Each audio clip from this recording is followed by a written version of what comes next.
Now what happens inside our while loop? So while our string position equals strpos, if nothing is found in the strpos, it will return a 0. So remember, 0 inside here will mean false, therefore the loop will be broken.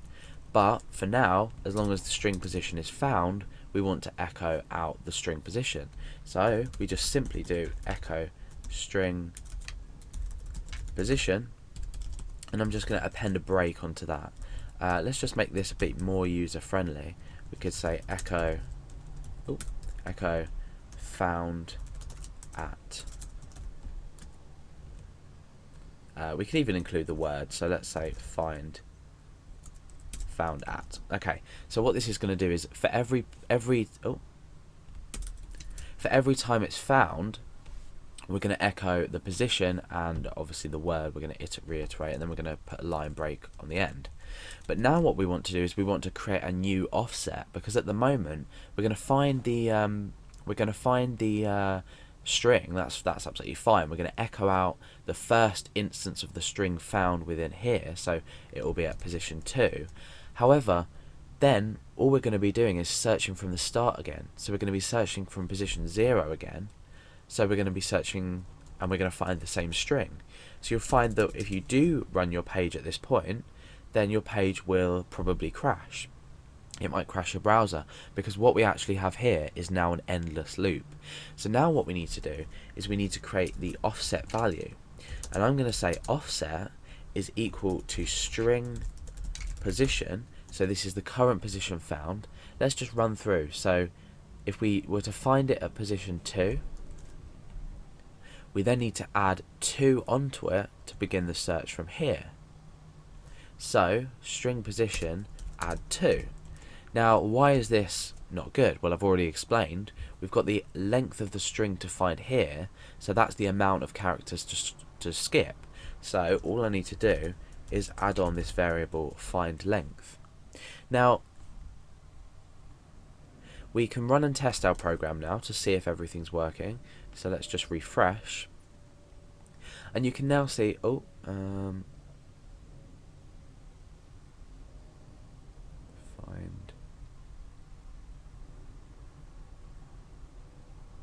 Oh yeah, okay. So I'm reading this as is found at, but obviously our word is. So let's just make this bold so it doesn't look as confusing. Confuse me for a minute there. Okay, so we've got is found at 2, so we found it at position 2. Let's just double check that. So we've got 1, 2, and then we've found it. Then what we've done is here within the offset we've skipped 2. So we've started from this position here, and the offset has been read in here. So the offset is now being read at 1, 2. So it's found at 2. So the offset's now starting at position 4. And now we go one more and we find it at position 5, which is here. We skip 2 and we start at position 7. And then we find it all the way up here at position 25.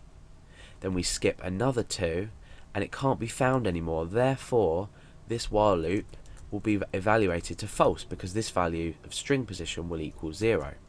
So now we've successfully found everything. Now I know we've used a lot of variables like the find in here and the find length in here, and the reason for this is now if I wanted to search for a completely different word inside here, for example if I wanted to change this to string, everything is now going to be updated. So the find length is going to be updated, which is going to be put in here. So now instead of skipping 2 characters, we're skipping 1, 2, 3, 4, 5, 6, and we're also updating this inside our function. So we've only had to change 1 value. Now why is this going to be useful? Let's just test it out first and we'll see if it works. String found at 10. So let's just check this. 1, 2, 3, 4, 5, 6, 7, 8, 9, 10. Yeah, it's found there. So why is this useful? Well, let's say we had a form down here and we wanted to ask the user to input a certain value. We could pass this find variable as say $_get to find, for example. So we could specify, or we could allow the user to specify a string they wanted to find in another particular string, and therefore our program that we've just created here would automatically update for whatever string was entered. So that's basically how the string position function works and how useful it can actually be.